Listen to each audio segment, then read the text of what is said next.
दोस्तों स्वागत है आप सभी का हमारी channel day to day update में। दोस्तों पिछले वीडियो में हमने इंट्रोडक्शन ऑफ कंप्यूटर का थ्योरी पार्ट देखा था और इस वीडियो में हम लोग सेम चैप्टर का एमसीक्यू क्वेश्चन लगाएंगे और लास्ट में कुछ हमने वन लाइनर क्वेश्चन भी ऐड किया है। तो देखिए सबसे पहला जो क्वेश्चन यहाँ पे है कि कंप्यूटर प्रक्रिया का मूल उद्देश्य डाटा को परिवर्तित करना है, यानी किस रूप में कंप्यूटर जो है डाटा को परिवर्तित करता है, कन्वर्ट करता है। यहाँ पे जो इसका करेक्ट आंसर हो जाएगा ऑप्शन नंबर सी होगा, जानकारी के रूप में यानी इन्फॉर्मेशन के रूप में कंप्यूटर जो है डाटा को प्रोसेस करता है, यानी जो फाइनल आउटपुट आता है वो इन्फॉर्मेशन के रूप में जाना जाता है। यहाँ पे आगे बताया गया है क्वेश्चन नंबर सेकेंड में पूछा गया है कि निम्नलिखित में से कौन से सबसे तेज, सबसे बड़े और सबसे महंगे कंप्यूटर होते हैं, यानी fastest, biggest and most expensive computer होते हैं। तो इसका करेक्ट आंसर होगा ऑप्शन नंबर बी होगा। जो सुपर कंप्यूटर होते हैं वो बहुत ज़्यादा एक्सपेंसिव होते हैं, बड़े साइजेज में होते हैं लेकिन सुपर फास्ट होते हैं, बहुत तेज काम करते हैं। यहाँ पे आगे बात किया जाए तो एक केंद्रीय कंप्यूटर कई पीसी वर्क स्टेशन कंप्यूटरों के लिए प्रोग्रामों का संग्रह रखता है, उसे क्या कहते हैं? यानी सेंट्रल कंप्यूटर के बारे में पूछ रहा है, इसमें से कौन सा सेंट्रल कंप्यूटर है जो पीसी के लिए यानी जो पर्सनल कंप्यूटर हैं और वर्क स्टेशन कंप्यूटर के लिए प्रोग्राम को संग्रह करता है। तो जो इसका करेक्ट आंसर हो जाएगा सर्वर होगा। जो सभी चीज़ें होती है वो सर्वर पे अपलोड होती है।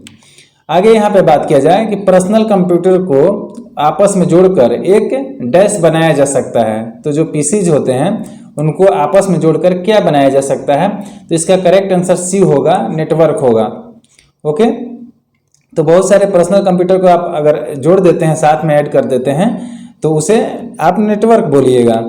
नेक्स्ट यहाँ पे बात किया जाए कि कंट्रोल, शिफ्ट, अल्ट कुंजियों को क्या कहा जाता है? ये जो कुंजी का नाम दिया गया कंट्रोल, शिफ्ट और अल्ट कुंजी, इनको क्या कहा जाता है? जो इसका करेक्ट आंसर होगा ऑप्शन नंबर सी होगा, मॉडिफायर की इनको बोला जाता है। एक यहाँ पे होता है फंक्शन की, जो कि F1 से लेकर F12 तक होता है, इनको बोला जाता है फंक्शन की। आगे दिखाएंगे आपको, कीबोर्ड का हमने पिक्चर भी लिया है। और एक है अल्फा न्यूमेरिक।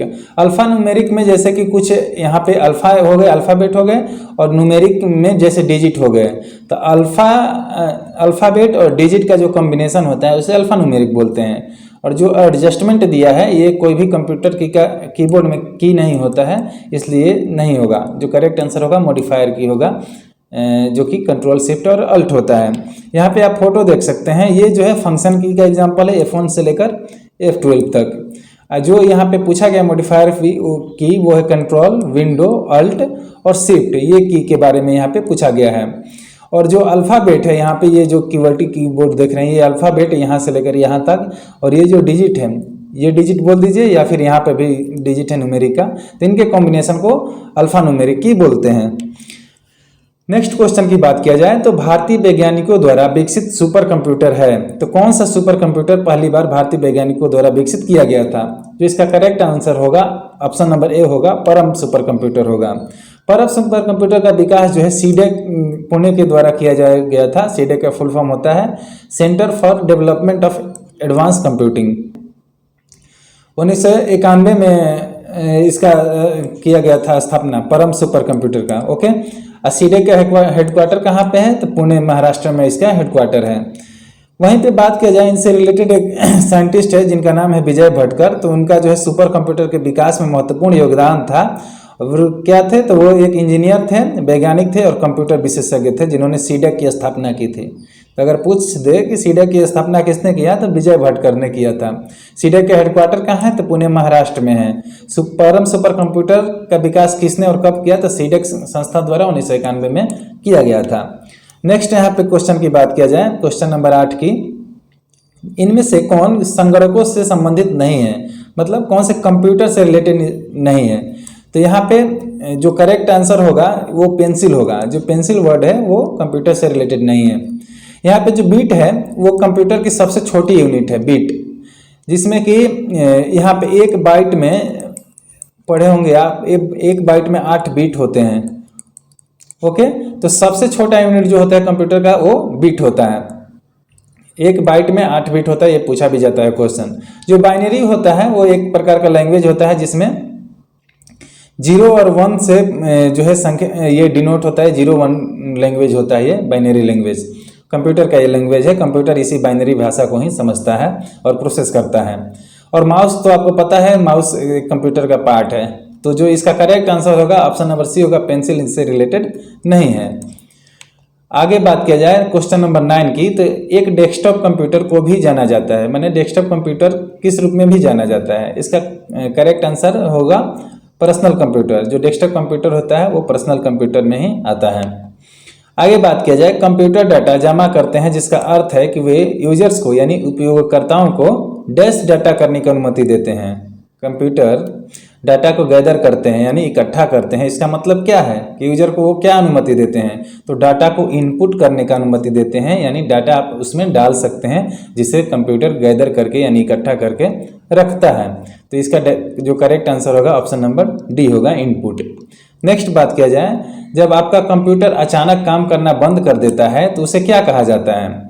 जो इसका करेक्ट आंसर होगा ऑप्शन नंबर ए होगा, क्रैश कहा जाता है जब सिस्टम आपका काम करना बंद कर देता है। तो आगे बात किया जाए क्वेश्चन नंबर 12 की, कंप्यूटर डाटा को कई तरीकों से संशोधित करते हैं यानी मैनिपुलेट करते हैं, और इस मैनिपुलेशन को क्या कहा जाता है? जो इसका करेक्ट आंसर होगा ऑप्शन नंबर बी होगा। कंप्यूटर जो है अपने हिसाब से डाटा को प्रोसेस करते हैं, जोड़ तोड़ करते हैं, मैनिपुलेट करते हैं, और इस मैनिपुलेशन को, जोड़ तोड़ को क्या बोलिएगा? प्रोसेसिंग बोलिएगा। बी होगा इसका करेक्ट आंसर। नेक्स्ट यहाँ पे पूछा गया है क्वेश्चन नंबर 13 कि माइक्रो प्रोसेसर किस जनरेशन के कंप्यूटर में प्रस्तुत किया गया था? तो हमने आपको क्लासेस में बताया है, जो पिछला थ्योरी का क्लास था, कि माइक्रो प्रोसेसर जो फर्स्ट टाइम है वो 4th जनरेशन में जो है वो इंट्रोड्यूस किया गया था। माइक्रो प्रोसेसर में प्रोसेसर आ रहा है तो यहाँ से प से आप डिनोट करते हैं, तो प और 4 ऐसे लिखा जाता है 4th जनरेशन ना, तो ऐसे प फॉर प्रोसेसर और ये 4 फॉर ये 4th जनरेशन, ऐसे आप रिलेट करके याद कर सकते हैं कि माइक्रो प्रोसेसर का यूज हुआ था। मेन कंपोनेंट 4th जनरेशन में था माइक्रो प्रोसेसर। यहाँ पे क्वेश्चन नंबर 14 की बात किया जाए कि पहले कंप्यूटर को किस भाषा में प्रोग्राम किया गया था, यानी जब पहली बार कंप्यूटर को बनाया गया था तो उसमें कौन सी लैंग्वेज का यूज किया गया था? इसका करेक्ट आंसर होगा ऑप्शन नंबर बी, मशीनी लैंग्वेज का प्रयोग होता पहले कंप्यूटर में, या फिर फर्स्ट जनरेशन के कंप्यूटर मशीनी लैंग्वेजेस का यूज करते थे। इसका करेक्ट आंसर बी हो जाएगा। क्वेश्चन नंबर 15 की बात किया जाए, कंप्यूटर की योग्यता जिससे बोली गई शब्दों को भिन्न करने की जा सकती है, उसे क्या कहा जाता है? कंप्यूटर की वो कौन सी कैपेबिलिटी है जो लैंग्वेज को, स्पोकन को डिस्टिंग्विशिंग करता है यानी भिन्न करता है?